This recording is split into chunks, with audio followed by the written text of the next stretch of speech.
Baik, teman-teman, mari kita lanjutkan materi TOEFL kita dan hari ini kita ada di hari terakhir ya. Dan di hari terakhir ini nanti kita akan selesaikan materi reading, yaitu dua teknik terakhir, scan dan skim dan juga making inference.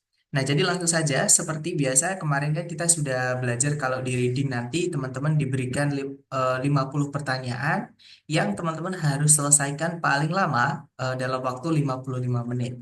Nah, tidak disarankan untuk membaca teksnya dulu. Ya, karena itu nanti akan menyita banyak waktu. Ketika mengerjakan pun teman-teman juga harus tetap membaca teksnya lagi. Nah, daripada mengulang-ulang apa namanya? Membaca teksnya, teman-teman baca saja soalnya dulu, cari tahu apa yang diminta atau yang dicari oleh si soal. Nah, baru nanti teman-teman kategorikan soal itu antara tiga ini ya, soal yang mana supaya tahu cara mengerjakannya. Nah, karena kemarin kita juga sudah belajar salah satu dari tiga cara mengerjakan beberapa soal reading, yaitu read the topic sentences atau baca kalimat pertama di setiap paragrafnya ya, teman-teman. Karena teknik ini dipakai untuk menjawab informasi garis besar mengenai teks. Nah, jenis-jenis informasi mengenai garis besar teks itu adalah antara lain yang pertama ada main idea atau gagasan utama atau ide pokok gitu ya.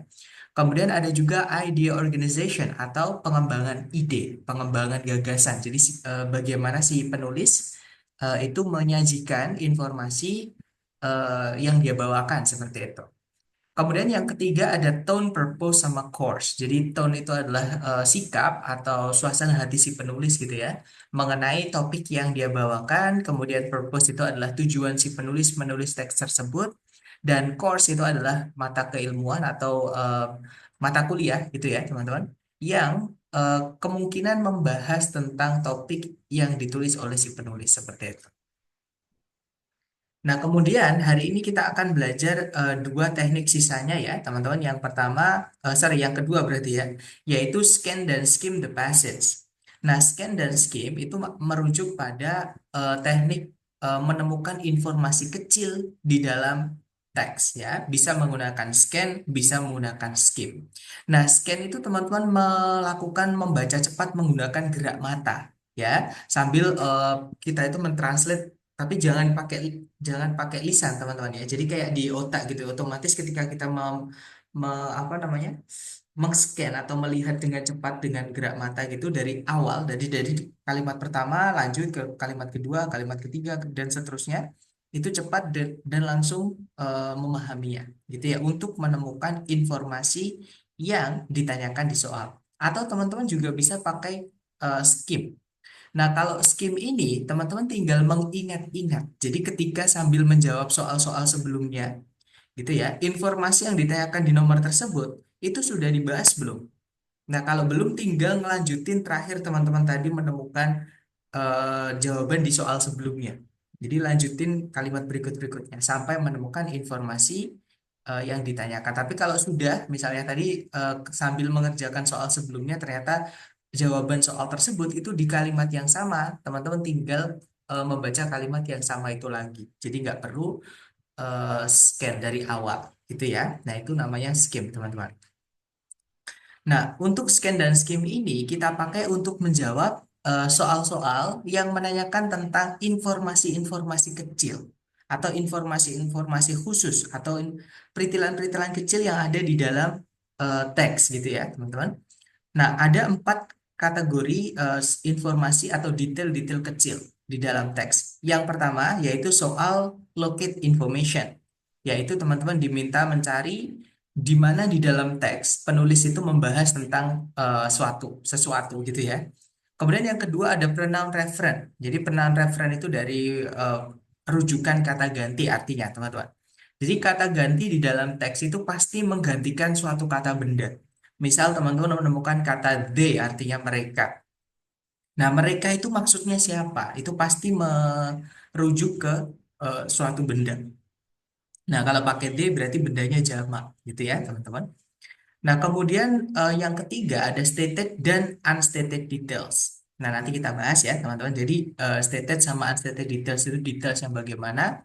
Dan juga yang keempat adalah soal mengenai vocabulary atau soal yang menanyakan tentang kosakata. Gitu ya. Nah, berikutnya kita juga akan belajar teknik yang terakhir dalam mengerjakan reading juga, yaitu making inferences, yaitu menarik kesimpulan, teman-teman, atau membuat kesimpulan berdasarkan informasi yang ada di dalam teks.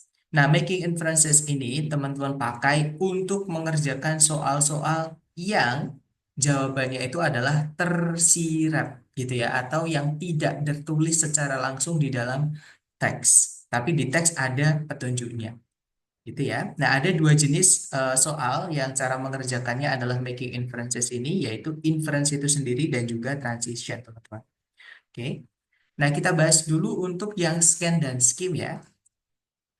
Nah, jadi sekali lagi, scan dan skim atau menemukan informasi di dalam teks dengan cepat, gitu ya. Itu teman-teman gunakan untuk menjawab soal-soal yang menanyakan tentang informasi-informasi kecil yang ada di dalam teks. Jadi harus dicari dulu, teman-teman. Informasi kecil itu di dalam teks letaknya di mana dan bunyinya apa kalimatnya, seperti itu. Nah, untuk jenis soal pertama yang cara mengerjakannya scan dan skim the text itu adalah locate information. Nah, locate information ini adalah jenis soal yang meminta teman-teman mencari di manakah di dalam teks penulis itu membahas tentang suatu topik atau suatu informasi, gitu ya. Nah, contohnya adalah where in the passage does the author discuss the composition of the meteor? Jadi kalau diartikan, di mana di dalam teks penulis itu membahas komposisi atau kandungan dari meteor. Nah, kata kunci teman-teman di soal itu adalah komposisi dari meteor atau kandungan dari meteor, gitu ya. Nah, dan soal ini tuh bisa dikenali dari pilihan gandanya, teman-teman. Jadi pilihan gandanya itu ada line berapa sampai line ke berapa biasanya ya, atau line berapa gitu aja. Nggak ada berapa sampai berapa, cuman line 5 misalnya gitu aja, atau line 2 gitu aja. Nah, jadi itu adalah menanyakan locate information ini atau meminta teman-teman untuk menemukan informasi di dalam teks, letaknya di baris keberapa. Diingat-ingat baris ya teman-teman, bukan kalimat. Jadi lines itu baris. Makanya biasanya teman-teman nanti ketika tes itu akan diberikan petunjuk seperti ini untuk memudahkan teman-teman menghitung. Jadi setiap kelipatan 5 baris gitu ya. Jadi 1, 2, 3, 4, 5, 6, 7, 8, 9, 10, 11, 12, nanti 15 ada lagi, 20 ada lagi. Nah, itu supaya memudahkan teman-teman untuk menghitung letak informasi yang ditanyakan itu di line keberapa, seperti itu. Nah, kita kerjakan soal ini ya. Diingat-ingat kata kunci teman-teman adalah komposisi dari meteor atau kandungan dari meteor. Nah, kalau kita baca dari kalimat pertama, kita scan ya teman-teman, karena kan kita belum mengerjakan soal-soal sebelumnya, jadi kita pakai scan. Dibaca cepat dari kalimat pertama menggunakan gerak mata. Jadi di situ Meteor Crater, nah ini nama ya karena hurufnya besar semua di awal, kapital, berarti dia nama teman-teman, nggak perlu ditranslate gitu ya. Jadi Meteor Crater yaitu sebuah kawah besar kira-kira 40 mil timurnya Flagstaff, Arizona. Umumnya diperkirakan oleh para ilmuwan telah terbentuk sebagai akibat dari tubrukan sebuah meteor yang berbobot 60.000 ton sekitar 50.000 tahun yang lalu. Nah, kita belum menemukan kandungan meteor itu apa. Berarti lanjut, teman-teman. Cari lagi. The meteor, jadi meteor tersebut yang terbuat dari nikel dan besi. Nah, di sini berarti si siapa tadi penulisnya itu menyebutkan kandungan atau komposisi dari meteor. Nah, sekarang kita hitung, teman-teman, dia masuk ke line keberapa. Nah, line kelima itu bawahnya ya. Nah, berarti dia masuk ke line keempat, teman-teman. Gitu ya. Jadi mulai dari line keempat sampai line eh, kelima ini seperti itu. Nah, berarti jawabannya yang tepat adalah yang Bravo. Gitu ya. Lines 4 through 5 seperti itu. Oke. Lanjut ke jenis soal berikutnya yang cara mengerjakannya juga harus scan dan skip dulu atau dicari dulu informasinya ya. Yaitu soal yang menanyakan pronoun reference atau rujukan kata ganti. Nah, seperti yang saya sampaikan di penjelasan awal tadi ya. Jadi kalau teman-teman menemukan kata ganti di dalam teks itu untuk memastikan bahwa teman-teman memahami teks tersebut atau kalimat tersebut lah minimal gitu ya. Maka teman-teman juga pasti harus memahami kata ganti yang dipakai itu merujuknya kepada siapa. Nah, makanya ada pertanyaan tentang pronoun referen ini. Nah, cara mengerjakannya adalah contoh soalnya seperti ini ya, teman-teman. Jadi di situ soalnya berbunyi the word atau the pronoun they di line kelima itu merujuk kepada kata benda apa. Itu ya. Jadi mereka itu yang di line kelima berarti yang ini ya, yang nanti kalau teman-teman ngambil yang online itu jelas banget, ditebeli dan juga ada highlightnya abu-abu. Jadi nggak perlu sulit-sulit lagi mencari teman-teman. Nah, cara mengerjakannya karena kata ganti ini menjelaskan kata benda yang sebelumnya sudah dijelaskan, walaupun kadang juga bendanya itu di setelahnya ya, tapi umumnya itu bendanya sebelumnya, teman-teman. Maka cara mengerjakannya, teman-teman baca mulai dari subjek predikat sebelum kalimat yang mengandung kata ditanyakan. Nah, subjek predikat sebelumnya berarti kalimat sebelumnya ya, berarti kita baca mulai dari kalimat sebelumnya, teman-teman. Nah, di situ kalimat sebelumnya berbunyi, in order to survive, these plants have developed mechanisms to trap insects within their foliage. They have digestive fluids to obtain the necessary nitrogen from the insects. Jadi kalau diartikan, untuk bertahan hidup, tanaman-tanaman ini telah mengembangkan mekanisme untuk menjebak para serangga di dalam daun mereka atau bungkus mereka. Nah, mereka itu memiliki cairan-cairan pencernaan untuk mendapatkan nitrogen yang dibutuhkan dari serangga-serangga yang dijebak tadi. Nah, berarti D di sini ini adalah yang menjebak serangga tadi, teman-teman, yaitu these plants. Maksudnya carnivorous plants atau tanaman karnivora, gitu ya. Nah, berarti jawabannya adalah yang berapa, teman-teman? These plants. Seperti itu. Lanjut ke jenis soal berikutnya ya, yaitu detail. Nah, detail itu di dalam di dalam teks ada dua, teman-teman. Ada yang stated details, ada juga unstated detail. Nah, stated details itu apa? Stated details itu adalah informasi yang memang tertulis di dalam teks. Jadi teman-teman diminta mencari informasi tentang sesuatu gitu ya, yang memang tertulis di dalam teks tentang informasi tersebut yang ditanyakan itu. Nah, contohnya seperti ini, teman-teman.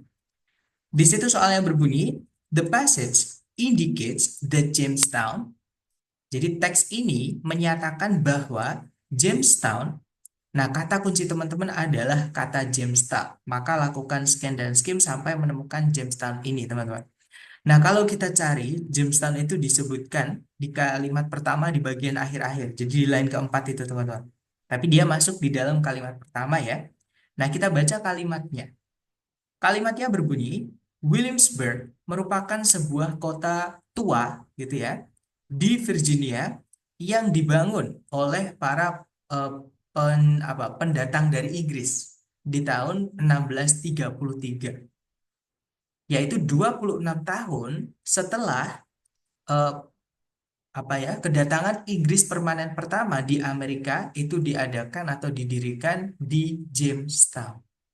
Nah, berarti Jamestown ini adalah tempat pertama kali eh, English colony, permanent English colony itu datang ke Amerika. Yaitu berarti 1633 dikurangi 26, teman-teman. Berarti 1607. Iya betul, 1607 itu dibangunnya. Itu ya. Nah, sekarang kita cek A, B, C, D. Yang alfa didirikan di tahun 1633. Nah, hati-hati. Yang didirikan di tahun 1633 tadi bukan Jamestown ya, teman-teman, tapi Williamsburg. Nah, di sini yang ditanyakan adalah Jamestown. Berarti yang alfa bukan. Kalau misalnya itu 1607, nah itu benar, gitu ya. Tapi 1633 itu dibangunnya Williamsburg, bukan Jamestown, teman-teman. Kalau yang Bravo didirikan 26 tahun setelah Williamsburg. Nah, kalau kita pilih yang Bravo, berarti Williamsburg dulu. Nah, baru nanti 26 tahun berlalu, baru dibangun Jamestown. Padahal kalau kita merujuk ke dalam teks tadi, itu kebalikannya, teman-teman. Jadi Williamsburg itu didirikan di tahun 1633. Nah, 1633 ini merupakan 26 tahun setelah Jamestown itu didirikan. Seperti itu. Nah, berarti yang Bravo bukan karena itu kebalik ya, teman-teman. Kalau yang Charlie merupakan koloni Inggris permanen pertama di Amerika. Nah, tadi jelas-jelas tertulis di situ ya. Jadi 26 years after the first permanent English colony in America was settled at Jamestown. Seperti itu. Itu ya. Nah, jadi jawabannya adalah yang Charlie, teman-teman. Nah, itu adalah stated detail. Jadi jawabannya memang ada di dalam teks gitu ya. Nah, kalau yang unstated detail itu kebalikannya ya. Jadi teman-teman justru disuruh mencari di pilihan ganda yang salah atau yang nggak ada di dalam teks mengenai kata kunci yang ditanyakan. Jadi dari 4 pilihan ganda, teman-teman, yang 3 itu benar atau ada ya mengenai apa namanya informasi yang ditanyakan. Nah, yang satu itu yang salah atau yang tidak ada di dalam teks mengenai informasi yang ditanyakan. Nah, teman-teman disuruh nyari yang satu tadi, yang salah tadi, atau yang nggak ada di dalam teks mengenai kata kunci yang ditanyakan. Nah, itu namanya unstated details, teman-teman. Nah, cara mengenalinya, biasanya di soalnya nanti ada kata not ditulis besar. Kalau nggak gitu, di belakang nanti ada kata except ditulis besar gitu ya. Jadi not true biasanya ya, atau not stated, not presented. Jadi biasanya notnya itu digedein, teman-teman. Oke, kalau nggak gitu except di belakang artinya kecuali seperti itu. Nah, jadi di situ soalnya berbunyi, yang manakah di antara berikut ini yang tidak benar tentang kata gadget? Nah, jadi teman-teman disuruh mencari yang tidak benar tentang kata gadget. Artinya dari 4 pilihan ganda, yang 3 benar, yang satu salah. Teman-teman disuruh nyari yang salah. Nah, cara mengerjakannya ini tidak bisa kita hanya baca satu kalimat ya yang mengandung kata tersebut, tapi teman-teman harus baca kalimat apapun gitu ya, selama masih dalam paragraf yang sama, oke, eh, mengenai kata kunci yang ditanyakan. Nah, kata kunci yang ditanyakan di soal itu adalah kata gadget, teman-teman. Nah, kita harus scan dan skim dulu di soal sampai kita menemukan kata gadget. Nah, kata gadget itu disebutkan di sini, di garis bawah yang pendek ini ya, teman-teman. Di situ disebutkan, the word gadget is one such word. Nah, ini kalau diartikan, kata gadget itu merupakan salah satu kata yang demikian itu. Nah, kata yang demikian itu tuh bagaimana, teman-teman? Ya kan? Nah, maka kita baca juga kalimat sebelumnya. Nah, kalimat sebelumnya itu berbunyi, di dalam bahasa Inggris ada banyak macam ungkapan-ungkapan yang berbeda yang orang gunakan untuk memberi nama atau menamai gitu ya. Apapun yang namanya itu tidak diketahui atau lupa sementara atau dilupakan sementara. Maksudnya seperti itu.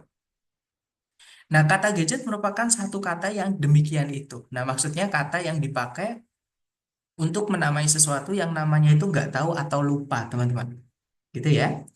Nah, kemudian kalimat setelahnya masih ngomongin gadget, teman-teman. Kita baca lagi ya. Jadi, kata gadget itu pertama kali digunakan oleh para pelaut Inggris di tahun 1850-an. Dan mungkin datang dari kata berbahasa Prancis yaitu gacete, yang artinya adalah pancingan kecil atau kail kecil. Jadi kalau kita mancing itu mata pancingnya, nah itu bahasa Inggrisnya hook, teman-teman. Jadi kayak pancing kecil gitu ya. Nah, dalam penggunaan sehari-hari, kata tersebut, maksudnya kata gadget itu ya, memiliki makna yang lebih umum. Nah, kalimat setelahnya itu bukan lagi ngomongin kata gadget, teman-teman. Dia ngomongin other word. Jadi kata-kata yang lain itu juga digunakan. Berarti sudah, kita berhenti di sini. Karena yang kita, sorry, karena yang diminta itu hanya mengenai kata gadget. Tidak perlu baca selain informasi kata gadget daripada teman-teman nanti dibingungkan. Gitu ya. Nah, sekarang kita eliminasi pilihan A, B, C, D, teman-teman.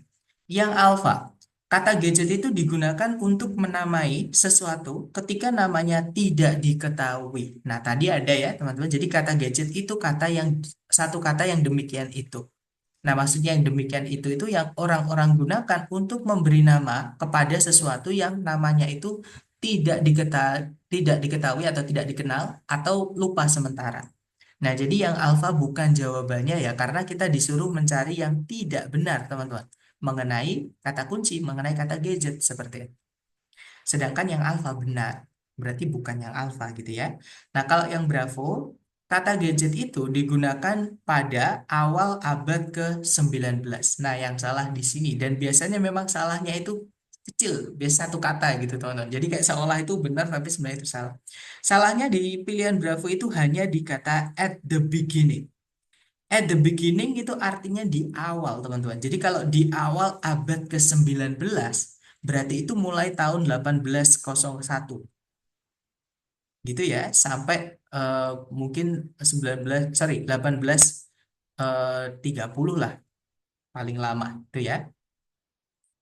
Nah, sedangkan kalau kita merujuk ke dalam teks itu pertama kali jadi it was first used pertama kali digunakan itu di tahun 1850-an teman-teman. Nah, kalau udah masuk ke 50-an misalkan tahun 1851, 1859 gitu ya, itu bukan lagi di awal abad tapi sudah di pertengahan abad. Oke, jadi jawabannya yang salah mengenai kata gadget adalah yang Bravo. Atau kalau teman-teman ragu bisa dicek jawaban Charlie sama yang Delta.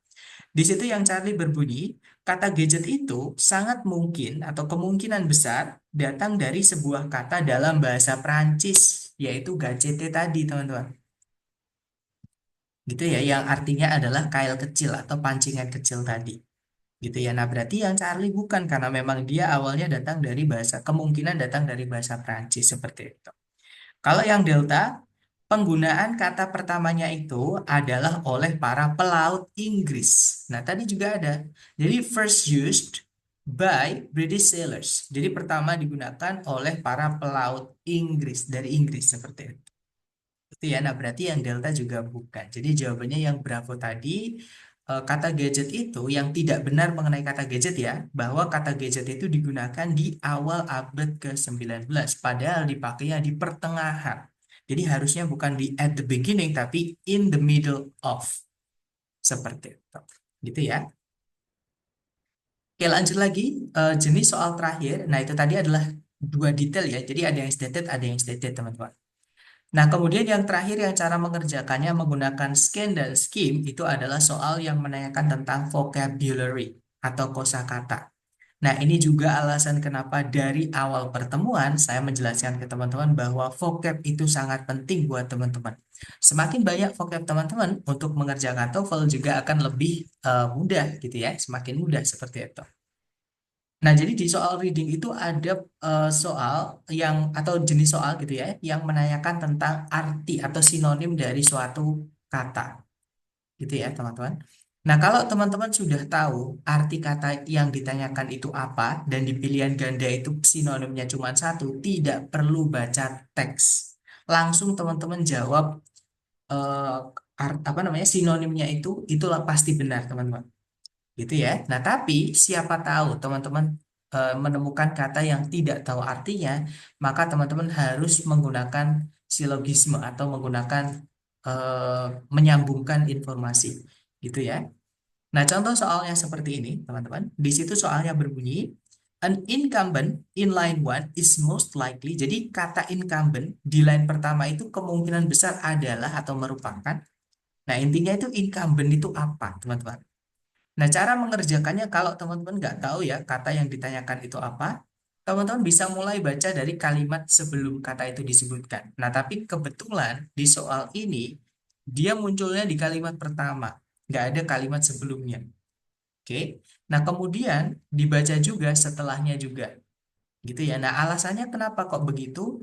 Karena alasannya adalah kadang, teman-teman, istilah atau technical terms ya saya nyebutnya. Jadi istilah khusus yang dipakai di dalam teks itu biasanya adalah penyederhanaan dari penjelasan di sebelumnya. Jadi bisa saja arti kata itu di kalimat sebelumnya.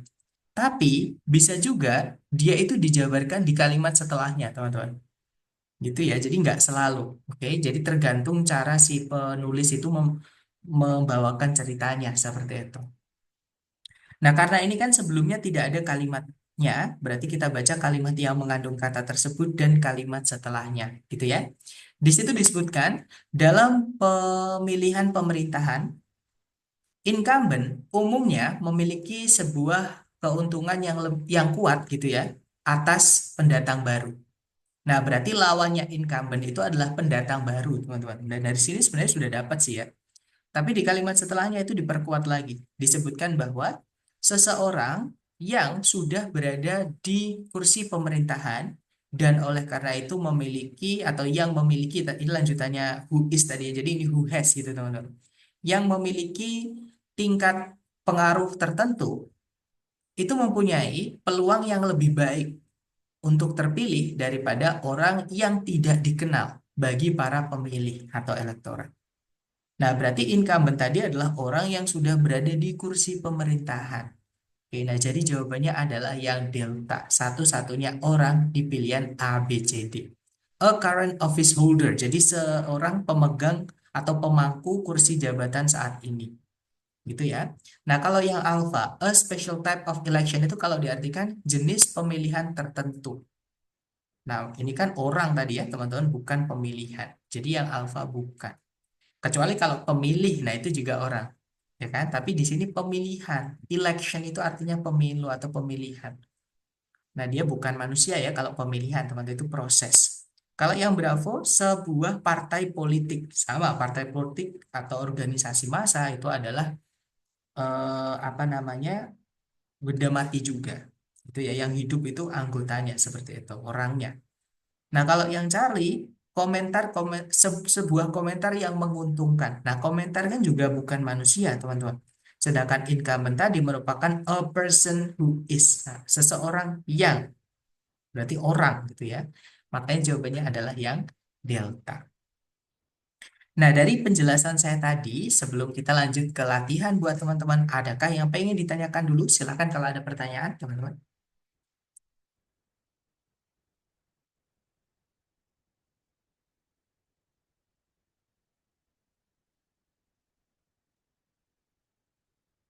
Sepertinya tidak ada ya. Sebentar. Di chat seperti oke, karena tidak ada, baik kita ke latihan soal buat teman-teman. Seperti biasa jangan takut salah, untuk chatnya saya batasi supaya teman-teman hanya bisa mengirimkan jawaban ke saya. Dan untuk suaranya saya mute dulu supaya teman-teman bisa lebih fokus ya. Silahkan dicoba dulu. Di sini ada satu soal, waktunya 1 menit, dimulai dari sekarang. Silahkan teman-teman.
Oke, waktunya habis. Silakan yang sudah menemukan jawaban, teman-teman kirim jawabannya di chat ya. Jangan takut salah, teman-teman kirimkan dulu aja, nanti kita bahas bersama. Dan saya lihat ada jawaban alpha dan ada juga jawaban delta. Ada juga jawaban Charlie, ada juga jawaban Bravo. Nah, sudah lengkap ya. Mari kita cek bersama, teman-teman. Di situ soalnya berbunyi, where in the passage does the author give the name of the oldest female within elephant herds? Jadi kalau diartikan, di mana di dalam teks penulis itu menyebutkan nama atau memberikan nama gitu ya dari betina tertua di dalam kawanan-kawanan gajah, atau menamai itu ya, maksudnya memberi nama itu. Nah, kalau kita cek teman-teman, kalau kita scan dan skim ya, sebutan dari betina tertua itu di ini this elder female. Jadi elder itu pemimpin gitu ya. Jadi wanita gimana ya? Betina pemimpin ini. Nah, betina pemimpin ini tuh yang mana? Yaitu di kalimat sebelumnya. Jadi sebutannya adalah a matriarch. Jadi disebutkan, jadi elephants atau gajah itu menampilkan atau menunjukkan dinamika sosial yang sangat luar biasa. Kemudian fostering itu menjaga satuan-satuan keluarga yang utuh gitu ya, yang berpusat atau mengelilingi eh, guidance itu arahan gitu ya dari seekor matriark. Nah, matriark itu apa? This elder female, jadi betina tertua ini yang sering merupakan yang paling berpengalaman dan yang paling berpengetahuan gitu ya, itu mengambil peran kepemimpinan di dalam kawanan tersebut. Nah, jadi nama dari eh, the oldest female within elephant herds atau gajah tertua gitu ya, atau tetuanya gajah itu adalah matriark ini. Nah, jadi letaknya di line kedua ya. Jadi jawabannya adalah yang alpha, teman-teman. Seperti itu. Lanjut lagi ke nomor berikutnya. Silahkan teman-teman coba dulu.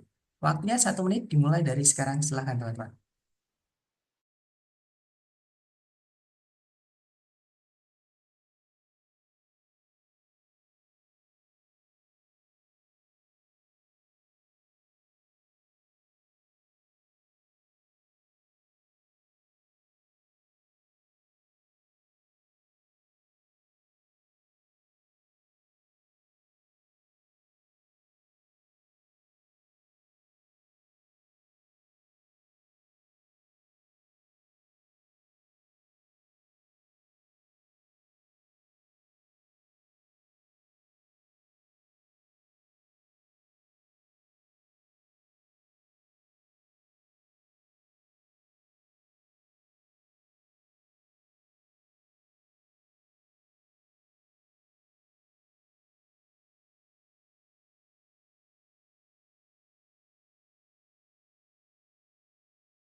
Oke, waktunya habis. Yang sudah nemu jawaban boleh dikirim di chat dulu. Jangan takut salah. Nanti kita bahas bersama teman-teman. Dan saya lihat ada jawaban alpha, ada juga Bravo, dan juga Delta. Oke, kita cek bersama ya. Kita tarik, sorry, kita baca dulu soalnya maksud saya. Di situ soalnya berbunyi, berdasarkan paragraf ketiga, bagaimana antisianin itu berbeda dari pigmen tanaman yang lain. Nah, jadi eh, di paragraf ketiga ya, pertanyaannya adalah perbedaan dari antosianin dengan pigmen tanaman yang lain. Seperti itu. Nah, kita cek paragraf ketiga. Paragraf ketiga itu berarti yang ini, teman-teman. Nah, kalau kita cari informasi mengenai perbedaan dari antosianin dengan pigmen yang lain, itu ada kata unlike. Unlike itu kalau diartikan tidak seperti, teman-teman. Ya, nah tidak seperti klorofil dan juga carotenoids. Nah, kemarin kan kita sudah menemukan atau menemui teks ini ya, teman-teman. Jadi klorofil itu adalah zat hijau daun, teman-teman. Jadi pigmen hijau daun, pigmen yang warnanya hijau. Nah, kalau carotenoids kemarin belum kita baca ya, tapi di situ di kalimat terakhir paragraf kedua disebutkan. Jadi pigmen-pigmen ini yang disebut dengan carotenoid itu biasanya ada di wortel, pisang, kemudian kenari, gitu ya.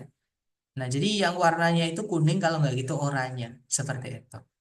Kalau nggak gitu coklat, jadi yellow, brown, and orange, seperti itu. Nah, jadi bedanya selain warna-warna tadi ya, jadi tidak seperti klorofil dan carotenoids, antosianin biasanya tidak dimanufaktur, tidak dibuat atau tidak diproduksi hingga akhir musim pertumbuhan. Nah, letaknya di situ. Sekarang teman-teman hubungkan informasi ini dengan pilihan A, B, C, D. Yang alfa disebutkan, antosianin itu biasanya dihasilkan dalam jumlah yang lebih besar. Nah, perbandingannya bukan pada jumlahnya ya, teman-teman, tapi lebih ke waktunya. Bahwa antosianin itu tidak dihasilkan sampai akhir musim pertumbuhan. Bukan pada jumlahnya bahwa antosianin apakah lebih banyak atau lebih sedikit, bukan. Jadi yang alfa bukan, teman-teman. Kalau yang bravo, antosianin itu tidak ada di daun-daun dari pohon-pohon buah. Nah, juga bukan, teman-teman. Jadi perbedaannya juga bukan pada apakah dia itu ada di pohon buah atau tidak. Ya, bahkan kalau teman-teman baca di kalimat setelahnya itu disebutkan bahwa antosianin itu memberikan warna seperti beberapa buah-buahan seperti cranberry, eh, anggur ungu, dan juga stroberi. Nah, berarti pohon-pohon berbuah juga ada yang jenisnya itu memiliki pigmen antosianin. Otomatis yang Bravo salah, teman-teman. Kalau yang Charlie, antosianin itu membutuhkan klorofil dan karotenoid untuk menghasilkan warna. Nah, tadi tidak ada ya keterangan apakah antosianin itu membutuhkan klorofil atau karotenoid atau tidak. Oke, yang pasti disebutkan bahwa yang membedakan antosianin dengan klorofil sama karotenoid adalah antosianin itu tidak dihasilkan hingga akhir musim pertumbuhan. Jadi yang Charlie bukan. Nah, jawaban yang benar adalah yang delta, teman-teman. Di situ disebutkan anthocyanins are not present. Jadi tidak ada di daun-daun selama bagian awal musim pertumbuhan. Karena dia adanya atau diproduksinya itu biasanya di akhir musim pertumbuhan. Jadi di awal-awal itu biasanya tidak ada. Seperti itu. Itu ya, teman-teman. Oke, lanjut lagi ke nomor berikutnya. Jangan takut salah, teman-teman coba lagi ya. Waktunya 1 menit dimulai dari sekarang, silahkan.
Oke, waktunya habis dan saya lihat teman-teman menjawab alfa.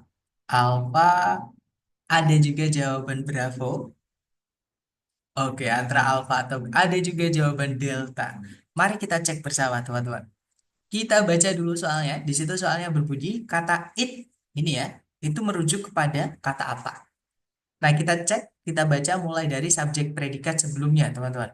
Nah, subjek predikat sebelumnya itu, nah sebelum conjunction ternyata ya, di situ ada subjek predikat.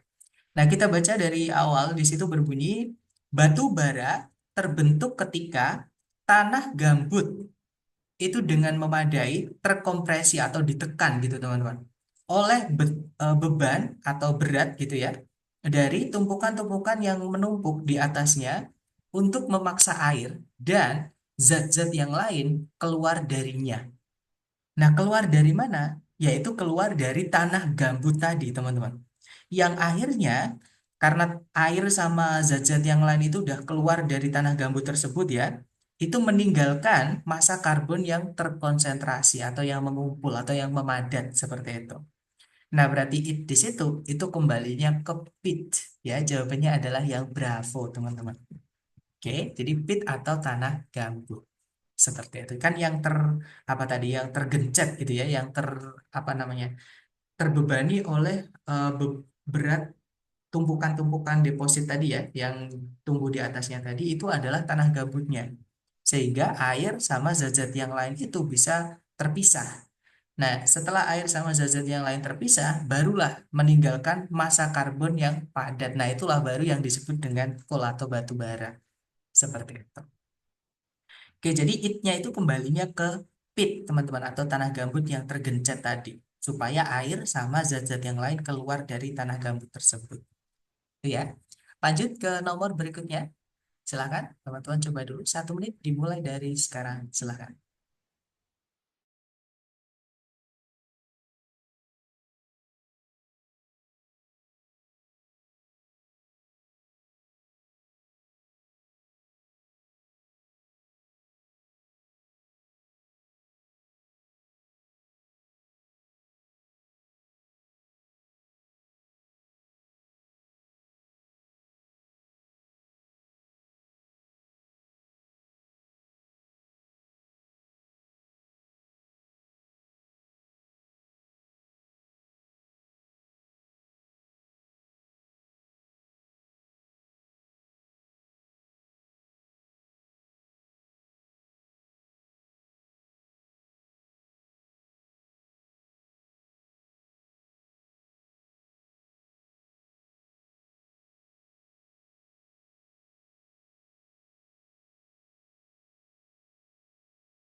Oke, waktunya habis, teman-teman. Silakan jawabannya dikirim di chat ya. Dan saya lihat ada jawaban delta, delta, delta. Saya lihat semuanya menjawab delta. Baik, mari kita cek bersama.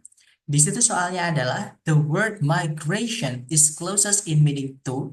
Jadi kata migrasi itu paling mendekati dengan makna, paling mendekati secara makna dengan atau pada gitu ya. Jadi intinya sinonimnya migrasi itu apa? Nah, teman-teman menjawab delta, jadi jawabannya betul, teman-teman. Migrasi itu kan perpindahan ya. Lebih tepatnya kalau dari konteks ini perpindahan penduduk dari satu wilayah ke wilayah yang lain. Seperti itu.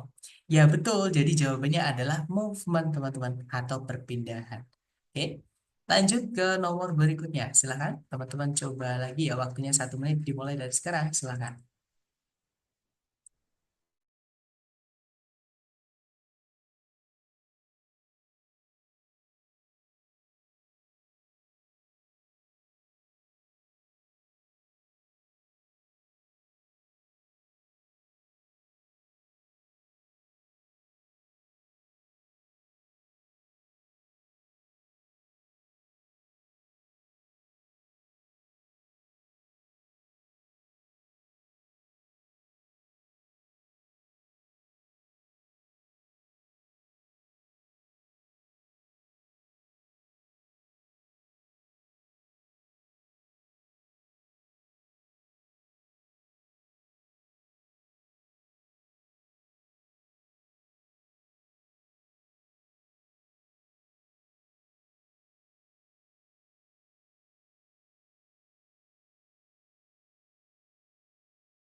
Oke, waktunya habis dan saya lihat ada jawaban Charlie, ada juga jawaban Delta. Memang untuk jenis soal ini paling menyita waktu ya, teman-teman.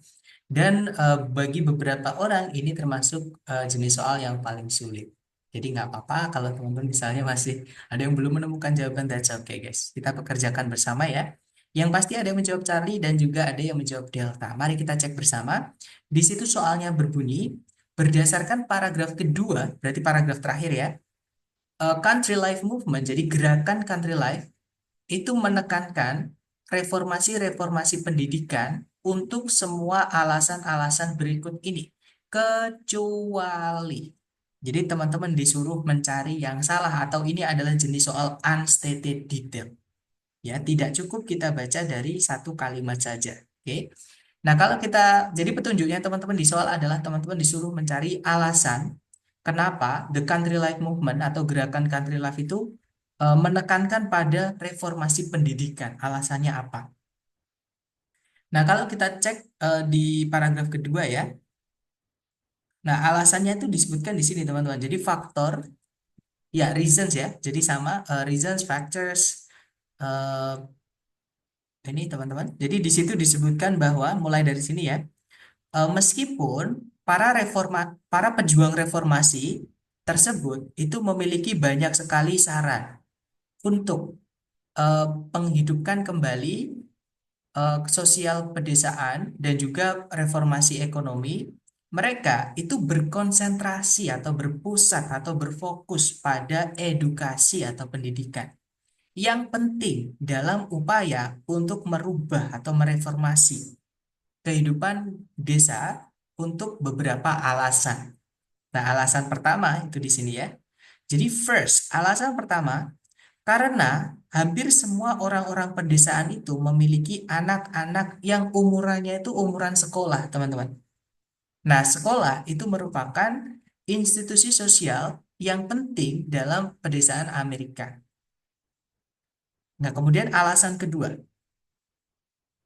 sekolah itu berurusan dengan anak-anak yang bisa lebih beradaptasi atau bisa menerima perubahan. Kalau kalau anak kecil itu kan masih punya waktu untuk bermain dan belajar ya, teman-teman. Beda dengan mungkin yang sudah berkeluarga gitu atau sudah ada tanggung jawab lah untuk menafkahi, untuk mengurus hal ini hal itu gitu. Jadi mungkin nggak sempat untuk belajar. Sedangkan anak kecil atau anak itu otaknya lebih fleksibel gitu, lebih bisa belajar gitu ya.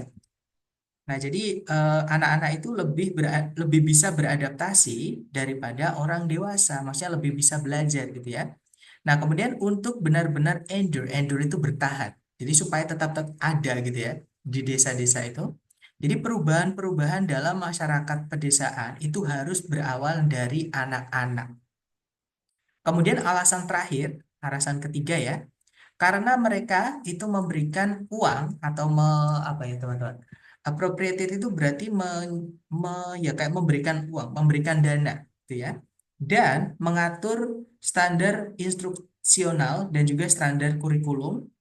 Pemerintah daerah, maksudnya pemerintah negara bagian gitu ya, itu dapat menginfluence, dapat mempengaruhi sekolah-sekolah sebagaimana mereka itu tidak dapat mempengaruhi institusi-institusi yang lain.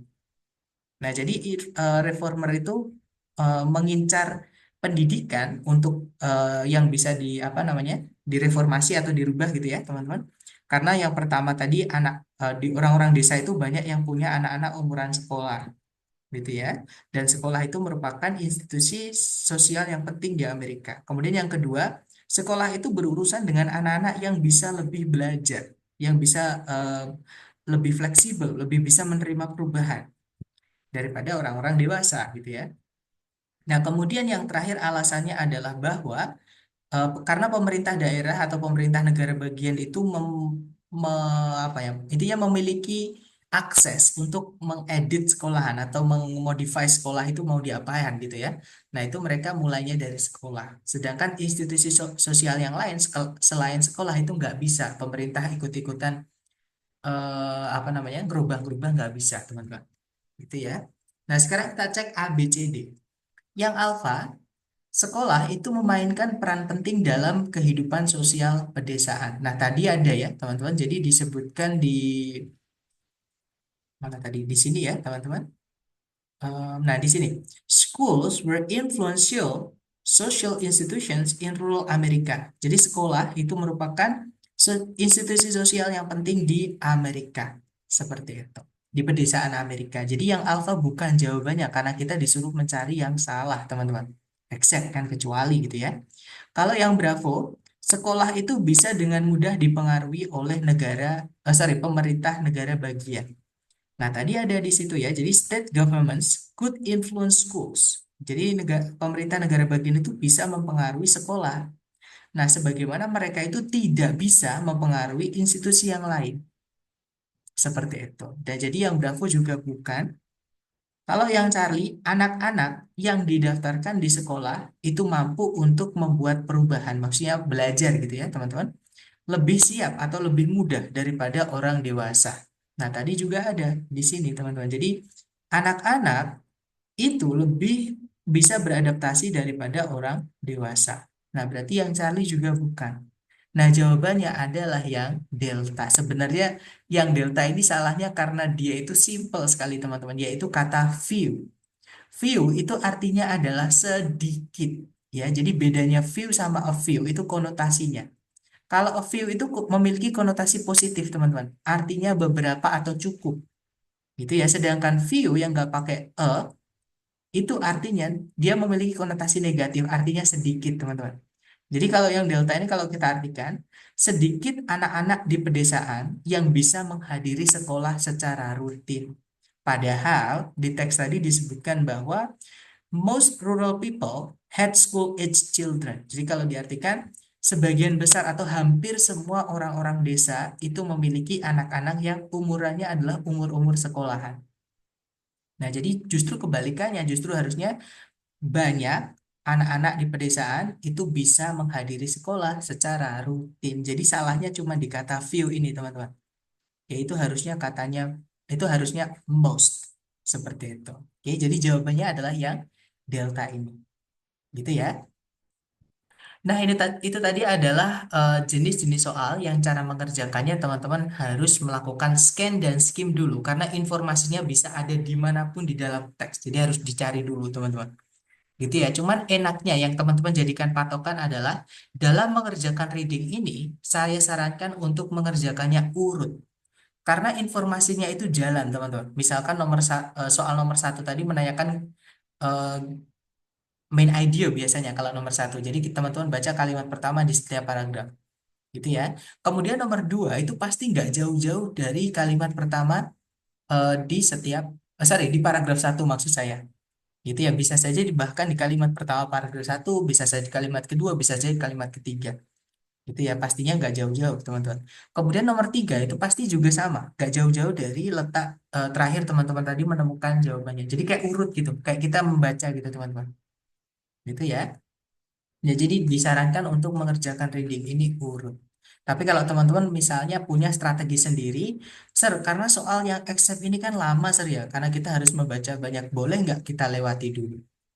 Nah, tidak disarankan ya, teman-teman. Tapi kalau teman-teman pakai strategi itu juga nggak apa-apa. Untuk menyelamatkan waktunya, maksudnya untuk menyelamatkan soal-soal yang lain yang menurut teman-teman lebih mudah. Nah, kenapa tidak saya sarankan? Nah, karena kalau teman-teman lewati, gitu ya, nanti terus teman-teman balik lagi ke soal itu, teman-teman harus nyari lagi. Ya, letak informasinya ini di mana. Seperti padahal kalau teman-teman tinggal lanjut, itu tinggal nerusin tadi. Di soal sebelumnya tadi itu nomor berapa, lanjutin aja. Di kalimat setelahnya atau masih di dalam kalimat terakhir teman-teman menemukan jawaban. Seperti itu. Gitu ya. Yang sulit kalau soal jenis accept ini, Sir, mesti bolak-balik baca teks dan jawaban. Betul, terutama untuk mengeliminasi jawabannya ya. Tapi kalau teman-teman sudah terbiasa, trust me guys, ini yang saya rasakan ya. Jadi reading sama listening dulu itu saya paling tidak suka.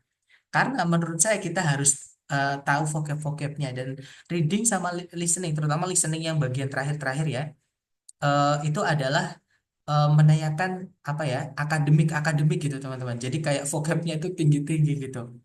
Ya, tapi ketika saya menemukan caranya dan saya membuktikan terus nilainya itu bisa ternyata sesuai dengan ekspektasi bahkan di atasnya, saya menemukan apa ya, kepuasan gitu teman-teman. Dan ketika nanti teman-teman sudah sering-sering latihan seperti yang saya lakukan dulu ya, itu nanti akan mengerjakan tidak lagi lama. Jadi kayak otomatis gitu. Walah, soalnya kayak gini, nanti cara mengerjakannya seperti ini, nanti ngerjakannya seperti ini, itu udah otomatis, tidak perlu sulit-sulit lagi. Bahkan ketika teman-teman tidak mengetahui satu kata atau dua kata di soal, teman-teman masih bisa menjawabnya dengan mudah, seperti itu. Gitu ya, karena sudah terbiasa. Memang kalau di TOEFL ini, yang saya berikan di kelas hanya strateginya, teman-teman. Nah, untuk mengasahnya itu tergantung teman-teman masing-masing. Oke, makanya selalu saya sarankan hajar latihan, hajar latihan, hajar latihan seperti itu. Kita ada latihan reading, Sir. Nah, kalau reading sebenarnya bukan latihan reading aja ya, tapi latihan full.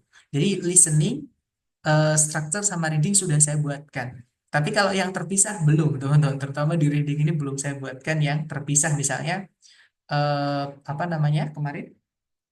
Yang soal-soal yang dibaca kalimat pertama di setiap paragraf aja misalnya. Nah, itu belum, teman-teman. Itu ya, karena memang saya masih berusaha belajar, saya masih belajar gimana caranya bisa menulis dengan kualitas yang minimal mendekati gitu dengan bacaan yang dibuat oleh TOEFL resmi. Karena memang ketika teman-teman baca itu beda banget sama buatan eh, tulisan-tulisan kita lah gitu tuh, atau saya lah gitu ya teman-teman. Jadi tulisan yang resmi dari ITS itu bagus banget, enak banget dibaca tuh gitu. Dan informasinya itu bisa, kalau sulit sulit banget teman-teman. Kalau misalkan misalnya tentang hewan-hewan ya, itu kan banyak yang seneng biasanya. Contohnya saya kan kalau misalnya bacaannya itu tentang hewan ataupun tumbuhan, pokoknya tentang biologi gitu, biasanya itu seneng gitu. Jadi tahu ketika membaca tuh kayak enak gitu teman-teman, nggak sulit. Tapi ketika ngomongin tentang sejarah seni, itu istilahnya misalnya tentang Shakespeare gitu ya, itu vocab-vocabnya aduh nggak jelas banget teman-teman. Apalagi Shakespeare itu hidup di zaman bahasa Inggris itu belum modern seperti sekarang. Jadi istilah-istilah yang dipakai itu masih campur-campur dengan bahasa-bahasa Latin, dengan bahasa Yunani, dengan bahasa Itali, bahasa Perancis seperti itu. Nah, itu sulit banget dipahami, itu kita nggak tahu ini artinya apa seperti itu. Iya, nah tapi kalau teksnya enak itu juga enak seperti itu. Nah, jadi kalau reading yang apakah sudah ada latihannya? Jadi bukan cuma reading tapi sudah saya kompilasi seluruhnya. Jadi sudah satu paket. Nanti saya kirimkan teman-teman setelah kelas gitu ya. Jadi ada listeningnya, ada strukturnya, juga ada reading. Oke. Nah, kita lanjut dulu ke teknik yang terakhir ya, teman-teman. Nah, teknik terakhir ada namanya making inferences atau menarik kesimpulan. Jadi di soal reading itu ada beberapa jenis soal yang cara mengerjakannya teman-teman harus berani membuat kesimpulan. Jadi kayak teman-teman diminta menarik kesimpulan atau menyimpulkan gitu ya. Jadi jawabannya itu nggak ada di dalam teks. Otomatis teman-teman harus nebak, tapi nebaknya juga harus dari petunjuk yang ada di dalam teks. Gitu ya, teman-teman. Nah, untuk jenis soal yang cara mengerjakannya teman-teman making inference atau menarik kesimpulan ada dua. Yang pertama yaitu inference itu sendiri, yaitu teman-teman disuruh menarik kesimpulan sendiri ya. Contohnya seperti ini, teman-teman. Di situ soalnya berbunyi, which of the following is probably not a Hawaiian word? Nah, jenis inference ini gampang sekali cara mengenalinya. Kalau di soal, teman-teman menemukan kata yang artinya mungkin, misalnya probably, misalnya likely, misalnya perhaps. Nah, berarti si pembuat soal atau yang buat soal TOEFL-nya itu ya, otomatis sudah tahu kalau di dalam teks dia tidak menyertakan informasi tersebut. Maka teman-teman harus membuat kemungkinan atau menarik kesimpulan seperti itu. Nah, di sini kata kuncinya teman-teman adalah bukan kata dalam bahasa Hawaii. Jadi antara empat ini yang mana yang bukan kata dalam bahasa Hawaii. Nah, daripada mencari bukannya yang sulit ya, teman-teman cari dulu kata dalam bahasa Hawaii. Oh ya, sebelum kita mencari ke dalam teks, saya pastikan teman-teman mencari kata mahalo, mahi-mahi, meklea, sama moana di dalam teks tidak akan ketemu. Ya, teman-teman boleh cek di situ. Nggak akan nemu kata mahalo, mahi-mahi, meklea, sama moana. Karena si pembuat soal aja sudah bilang mungkin, teman-teman. Artinya dia sendiri tidak menyebutkannya di dalam teks. Gitu ya. Nah, cara mengerjakannya sekali lagi teman-teman baca dulu soalnya, kemudian cari kata kunci yang ditanyakan di sini yaitu a Hawaiian word. Nah, kalau kita scan dan skim, kata dalam bahasa Hawaii itu dibahas di paragraf 1, teman-teman. Nah, berarti kita baca paragraf 1 ya. Nah, di situ paragraf 1 berbunyi, bahasa Hawaii merupakan sebuah bahasa yang merdu, di mana semua kata-kata dalam bahasa Hawaii itu didapat dari alfabet atau susunan huruf yang hanya terdiri dari 12 huruf saja, yaitu 5 huruf vokal A, I, U, E, O, dan 7 sisanya itu adalah huruf konsonan yaitu H, K, L, M, N, P, sama W, teman-teman. Nah, setiap silabel atau setiap suku kata dalam bahasa tersebut atau dalam bahasa Hawaii itu harus berakhiran dengan huruf A, I, U, atau E, O. Dan dua huruf konsonan tidak pernah muncul bersamaan, nggak boleh gandeng maksudnya. Gitu ya. Nah, dari petunjuk ini, teman-teman cek A, B, C, D yang mana yang tidak mengikuti aturan yang ini. Ya. Nah, di situ yang alfa, mahalo. Di situ ada 3 suku kata, teman-teman. Suku kata pertama adalah ma. Suku kata kedua adalah ha. Suku kata ketiga adalah lo. Nah, setiap suku kata tadi harus berakhiran dengan vokal ya. Nah, di situ yang ma berakhiran a, ha juga a, lo berakhiran dengan o. Nah, semuanya vokal, teman-teman. Nah, berarti aturan pertama sudah mengikuti. Sekarang aturan kedua. Dua konsonan itu tidak boleh gandeng. Nah, huruf M sama H sama L-nya ini kan konsonan ya. Dia tidak gandeng, dia terpisah oleh huruf A sama A ini, teman-teman. Nah, berarti aturan kedua yang alfa ini juga mengikuti. Berarti yang alfa ini kemungkinan kata dalam bahasa Hawaii. Sedangkan yang disuruh mencari tadi yang bukan. Ya, teman-teman, berarti bukan yang alfa jawabannya. Kalau yang Bravo ada mahi, mahi. Sama, di situ ada ma, kemudian hi, kemudian ma, kemudian hi, teman-teman. Nah, setiap suku kata berakhiran dengan huruf vokal a, i, a, i, ya kan? Berarti aturan pertama sudah benar. Kemudian konsonannya yaitu huruf M sama huruf H-nya itu dia terpisah oleh A, I, A, I itu ya. Jadi nggak gandeng, teman-teman. Oke. Nah, berarti dia aturan kedua juga mengikuti. Nah, berarti yang Bravo bukan jawabannya karena mahi-mahi mengikuti aturan bahasa Hawaii. Nah, jawaban yang benar adalah yang Charlie. Di situ ada yang di garis bawah itu ya, huruf K sama L. Padahal jelas-jelas tadi, dua huruf konsonan itu tidak boleh gandeng. Sedangkan Meklea itu ada huruf K sama huruf L yang gandeng, teman-teman.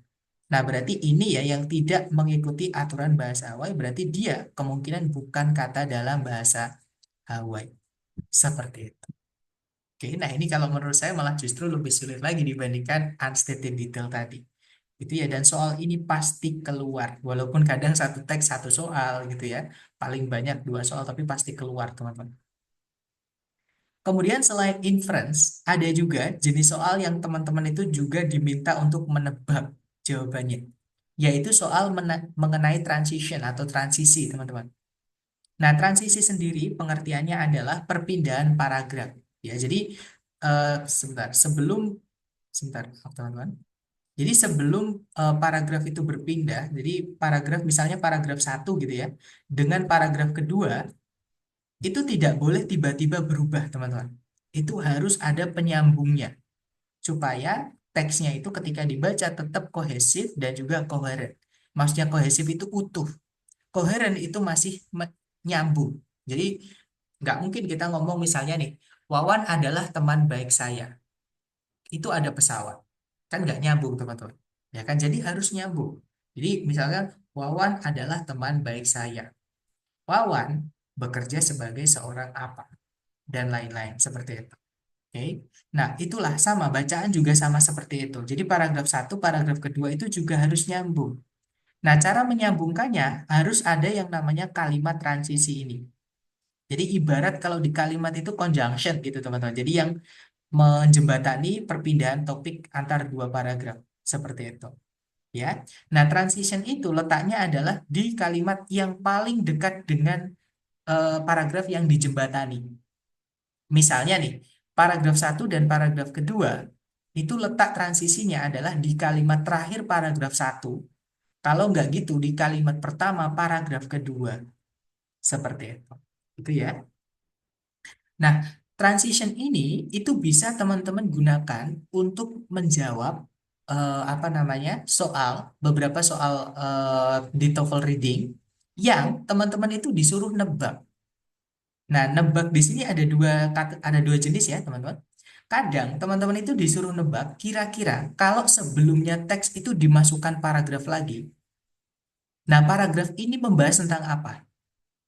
Kalau nggak gitu, setelahnya teks itu kalau misalnya kita mau masukkan paragraf lagi, paragraf ini membahas tentang apa? Jadi bisa aja setelah atau bisa aja sebelum, gitu ya. Nah, kalau yang ditanyakan adalah preceding atau sebelum teks, teman-teman baca transisinya yaitu di kalimat pertama paragraf satu atau kalimat nomor satu sendiri. Nah, tapi kalau yang ditanyakan adalah paragraf setelahnya teks atau paragraf eh, setelahnya paragraf terakhir gitu ya, teman-teman baca di kalimat terakhir sendiri. Seperti itu. Gitu ya. Nah, itu adalah letak transisi untuk menjawab soal transisi ini. Nah, untuk contoh soalnya kurang lebih seperti ini, teman-teman. Nah, kita baca soalnya dulu. Di situ soalnya berbunyi, the paragraph preceding this passage most probably discusses. Nah, kalau diartikan, paragraf yang mendahului teks ini kemungkinan besar membahas apa maksudnya gitu ya. Nah, karena yang ditanyakan adalah yang mendahului teks ini, alias sebelumnya teks ini kalau kita masukkan paragraf, teman-teman, paragrafnya ini membahas tentang apa? Gitu ya. Ya sudah, kita baca transisinya, yaitu kalimat terdekat dengan paragraf yang kita mau tambahkan, yaitu kalimat pertama. Di situ kalimat pertama berbunyi, mitos yang lain mengenai lautan membahas Davy Jones. Nah, tiba-tiba menyebutkan mitos yang lain mengenai lautan membahas Davy Jones. Berarti paragraf sebelumnya itu juga ngomongin tentang suatu mitos mengenai lautan. Tapi bukan Davy Jones ya, teman-teman. Karena Davy Jones itu dianggap yang lain, another, atau yang berbeda. Oke? Nah, kalau kita cek yang alfa sama yang bravo, itu sudah pasti salah, teman-teman. Kenapa? Karena di situ menyebutkan Davy Jones. Tidak mungkin paragraf sebelumnya ngomongin Davy Jones, kalau Davy Jones itu dianggap yang lain atau yang berbeda. Kalau nggak gitu, dia baru diperkenalkan di sini, kan sebelumnya ya jangan diselesaikan dulu pembahasannya gitu ya. Kan nanti jadi udah di-spill baru diperkenalkan kan jadi kayak nggak jadi kebalik lah seperti harusnya dikenalin dulu baru diceritain seperti itu. Ya kan? Jadi otomatis Alpha sama Bravo salah karena ada kata Davy Jones-nya. Nah, jawabannya adalah yang Charlie, teman-teman. Di situ disebutkan a different traditional story from the sea. Kalau diartikan sebuah kisah tradisional atau mitos tadi ya, yang berbeda dari lautan. Maksudnya berbeda di sini itu bukan tentang Davy Jones. Karena Davy Jones itu dibilangnya mitos yang lain atau yang berbeda seperti itu. Jadi paragraf sebelumnya juga ngomongin tentang mitos yang lain, tapi bukan tentang Davy Jones. Gitu ya, teman-teman. Nah, kalau yang delta ini tidak nyambung, preparing to travel on the ocean itu kalau diartikan bersiap-siap untuk melakukan perjalanan di laut. Nah, misalnya di paragraf sebelumnya nanti kita ngomongin tentang bersiap-siap untuk melakukan perjalanan laut. Tiba-tiba paragraf setelahnya, mitos yang lain membahas tentang Davy Jones. Kan nggak nyambung, teman-teman. Nah, tidak ada kohesi dan juga koheren. Yang mana tidak bisa ya. Jadi teks itu walaupun beda paragraf, topik sentence-nya itu biasanya berbeda atau pecah gitu ya, tapi tetap harus ada kesinambungan. Harus ada alur seperti itu. Gitu ya. Nah, jadi jawabannya adalah yang Charlie. Seperti biasa, kita lanjut ke latihan buat teman-teman ya, teman-teman. Seperti biasa, jangan takut salah. Di sini ada satu soal, waktunya 1 menit dimulai dari sekarang. Silakan.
Oke, yang sudah nemu jawaban boleh dikirim di chat dulu, teman-teman. Jangan takut salah, kita belajar.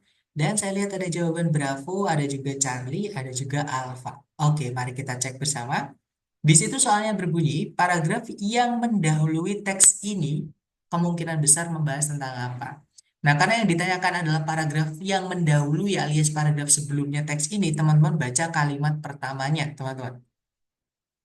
Kalimat pertama berbunyi, while the bald eagle is one national symbol of the United States, it is not the only one. Kalau diartikan seperti ini.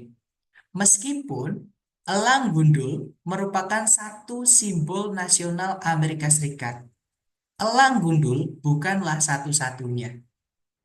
Nah, berarti paragraf ini ngomongin tentang selain elang gundul ya, teman-teman, yang mana simbol dari Amerika Serikat. Nah, kalau teman-teman pengen tahu apa itu, yaitu di kalimat setelahnya, Uncle Sam.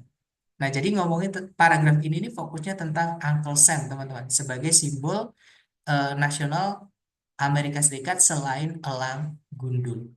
Nah, berarti tiba-tiba ada kata meskipun elang gundul merupakan salah satu simbol Amerika Serikat, elang gundul bukan satu-satunya.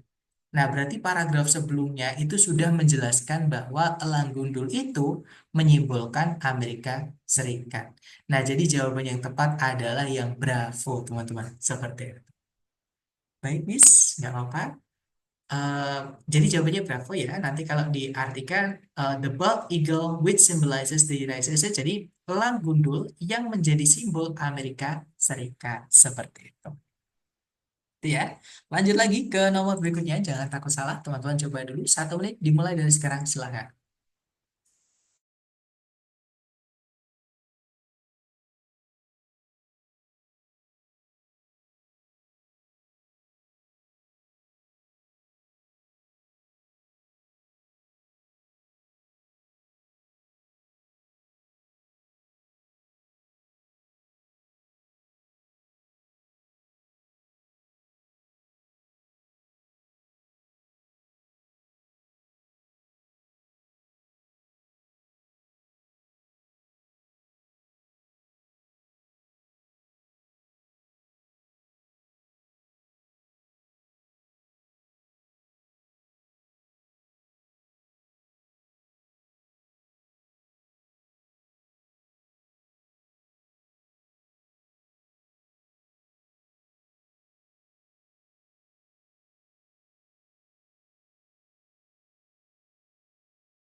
Oke, waktunya sudah habis. Yang sudah nemu jawaban boleh teman-teman kirim di chat dulu ya. Kemudian kita bahas bersama. Dan saya lihat ada jawaban Bravo, Bravo, dan saya lihat semuanya menjawab Bravo. Oke, mari kita cek bersama ya, teman-teman. Di situ soalnya berbunyi, the name of Scott Joplin's most famous composition probably came from. Jadi kalau diartikan, nama dari komposisinya Scott Joplin yang paling terkenal kemungkinan datang dari mana? Nah, kalau kita cek ya, komposisinya Scott Joplin atau bahkan Scott Joplin itu disebutkan di paragraf kedua, teman-teman ya. Jadi di situ disebutkan kalau bentuk musik jazz pertama kali itu namanya adalah ragtime, yaitu lagu-lagu yang eh, lively itu yang aktif, yang banyak beatnya gitu teman-teman. Atau istilahnya rags gitu ya, yang dimainkan menggunakan piano. Dan performer atau pemain ragtime yang paling terkenal pada zaman itu gitu ya, dan juga komposer yang paling terkenal pada zaman itu adalah Scott Joplin yang dilahirkan di tahun 1868 ke keluarga perbudakan. Scott Joplin itu mencari penghidupan atau mencari nafkah gitu ya dari umur yang sangat kecil dengan cara memainkan piano di bars. Bars ini maksudnya tempat-tempat hiburan malam, tempat minum-minum gitu teman-teman. Itu ya, di sepanjang Sungai Mississippi. Nah, salah satu dari pekerjaan rutinnya adalah di Maple Leaf Club di Sedalia. Jadi Maple Leaf Club ini adalah salah satu bar, satu tempat minum-minum di mana dia bekerja. Gitu ya, letaknya di Sedalia, teman-teman, di Missouri. Nah, di sanalah dia mulai menulis lebih dari 500 komposisi yang kemudian dia hasilkan menjadi lagu. Nah, yang paling terkenalnya adalah The Maple Leaf Rack. Nah, kalau namanya kita cek tadi ya, Maple Leaf Rag, itu nama komposisi yang paling terkenal dari Scott Joplin. Nah, itu ada kemiripan dengan The Maple Leaf Club. Oke, yang mana Maple Leaf Club itu adalah salah satu dari tempat dia bekerja, teman-teman. Nah, dia bekerja di mana? Di bars. Bars itu tempat-tempat minum-minum tadi, tempat hiburan malam seperti itu. Gitu ya, teman-teman. Nah, berarti jawabannya paling tepat adalah yang alfa, teman-teman. Nah, hati-hati dengan salun ini ya. Jadi kalau salun, O-nya 2, itu dia artinya adalah tempat minum-minum atau bar gitu ya. Jadi kalau kita cek di kamus, beda dengan yang O-nya 1, teman-teman. Kalau salon, yang O-nya 1 itu yang tempat menata rambut ya. Tapi kalau salun, yang selun ya, O-nya 2, dia adalah a public place, jadi tempat umum di mana minuman-minuman alkohol itu dijual dan juga diminum di Amerika Serikat bagian barat di abad ke-19. Jadi tahun 18-an lah gitu ya, 1800 berapa sampai 1899. Atau sinonimnya adalah bar, seperti itu. Nah, jadi jawabannya yang tepat adalah yang alpha, teman-teman. Ya, jadi bukan yang bravo. Kalau yang bravo itu kan pohon maple dekatnya, sorry, di dekat rumahnya di Sedalia. Nah, di teks tadi tidak disebutkan pohon maple sama sekali. Apakah ada pohon maple atau tidak di rumahnya? Kan bukan ya, teman-teman. Jadi bukan yang bravo seperti itu. Oke, lanjut lagi ke soal berikutnya. Dicoba dulu, jangan takut salah. Teman-teman coba dulu. Silakan, teman-teman. 1 menit dimulai dari sekarang.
Oke, waktunya habis. Silahkan jawaban teman-teman dikirim di chat. Dan saya lihat ada jawaban Charlie, ada juga jawaban Delta.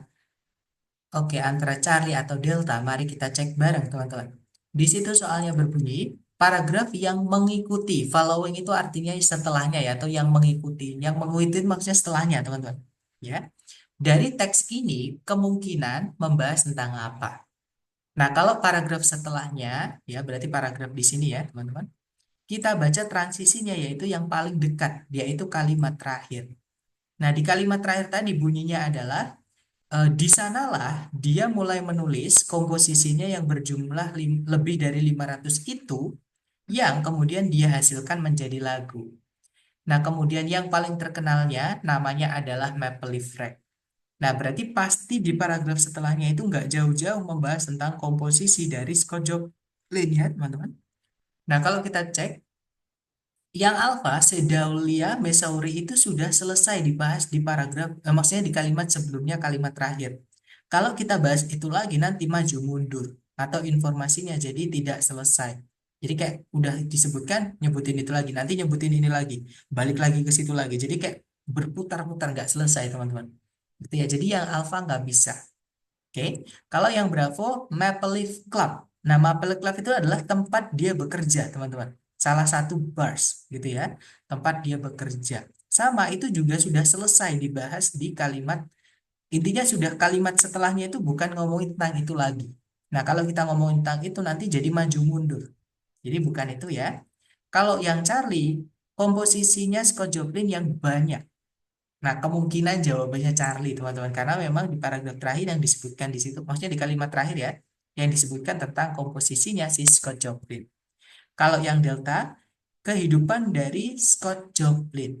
Nah, kehidupannya Scott Joplin itu sudah dibahas tadi, teman-teman. Jadi, Scott Joplin itu siapa gitu ya. Kemudian dia itu terlahir di kapan dan di mana, di keluarga bagaimana, kemudian pekerjaannya apa kan sudah disebutkan di situ.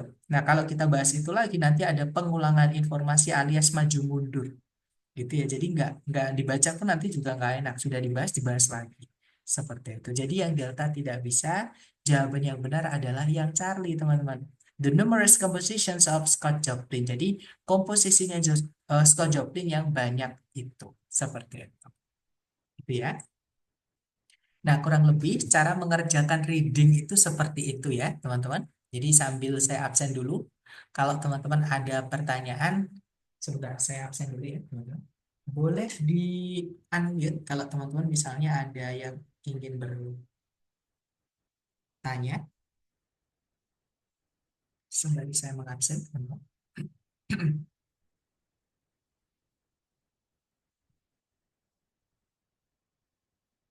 Oke, sudah selesai saya absen. Nah, seperti janji saya di awal dulu ya, nanti kalau teman-teman yang merasa di sesi sore selalu hadir, nanti silakan kabari saya dengan menuliskan nama Zoom teman-teman. Jadi nama Zoom-nya teman-teman siapa, kemudian nanti email YouTube-nya apa, nanti saya akan bukakan akses ke pembahasan tes yang dari lembaga supaya teman-teman nanti tahu jawaban benar teman-teman yang mana dan kalau misalnya jawaban yang salah kenapa seperti itu benarnya apa gitu ya teman-teman. Nah seperti janji saya di awal dulu buat teman-teman yang selalu hadir entah di sesi sore aja atau di sesi malam aja atau bahkan campur itu nanti akan saya cek dan saya kasih reward kalau selalu hadir yaitu pembahasan tes dari lembaga gitu ya. Nah, sudah selesai saya absen, saya mau menjelaskan sedikit dulu sebelum saya tutup ya, teman-teman, yaitu tentang cara penghitungan skor di TOEFL ITP. Jadi supaya teman-teman tidak bingung, skor saya kok segini, dapatnya dari mana gitu ya, benernya berapa gitu. Jadi ini tabel ini saya ambil dari buku resmi ITS, teman-teman. Jadi yang sebelah paling kiri itu adalah jumlah angkanya, jumlah soalnya, yang teman-teman benar itu berapa. Oke, kemudian berikutnya ada section satu. Teman-teman masih ingat section satu itu adalah bagian listening. Jadi tes TOEFL ITP itu pertamanya listening dulu, teman-teman. Baru section 2 nanti itu adalah structure. Soalnya ada 40 ya. Kalau listening itu ada 50, structure ada 40 soal. Kemudian reading, ini section terakhir ya, ada 50 soal. Nah, untuk Kalau teman-teman ingin tahu skornya misalnya nih di skor teman-teman di skala skornya misalnya katakanlah teman-teman di reading kok dapat 58. 58 itu artinya 580 teman-teman. Nah, berarti teman-teman itu benarnya adalah 44 soal di reading benar. Oke. Katakanlah teman-teman di structure mendapatkan 555 atau 550. Nah, ini agak miring ya, teman-teman. Jadi, kalau yang struktur ini saya nggak tahu kenapa kok agak miring, tapi berarti teman-teman tarik ke atas saja. Jadi, kalau 55 ini, teman-teman harus benar sekitar 31 soal. 31 atau 32 lah, seperti itu. Gitu ya, dari 40 soal. Jadi, teman-teman hanya salah berapa? Berarti salah 8 sekitar, atau kalau nggak gitu 9, seperti itu. Supaya dapat 550. Nah, kemudian kalau teman-teman misalnya di reading saya pengen dapat katakanlah 50 atau 500 di reading. Nah, saya harus benar berapa? Teman-teman tarik aja, gitu ya. Nah, berarti teman-teman harus benar 29 soal dari 50 soal. Nanti akan saya kirimkan juga untuk tabel ini, gitu ya, supaya jadi patokan teman-teman. Kalau teman-teman dapat segini, dapat segini, dapat segini, nanti benarnya berapa, gitu ya. Dan karena hari ini adalah hari terakhir, sekaligus saya ingin memohon maaf teman-teman kalau ada mungkin kosakata saya yang saya pakai itu kurang berkenan ya di hati teman-teman, kemudian sikap saya mungkin kurang sopan atau kurang, intinya nggak baik gitu. Saya mohon maaf sekali, dan saya juga mau bilang terima kasih buat teman-teman karena sudah mau belajar bareng sama saya ya teman-teman. Dan saya juga sekaligus ingin menginformasikan sedikit informasi sebentar teman-teman.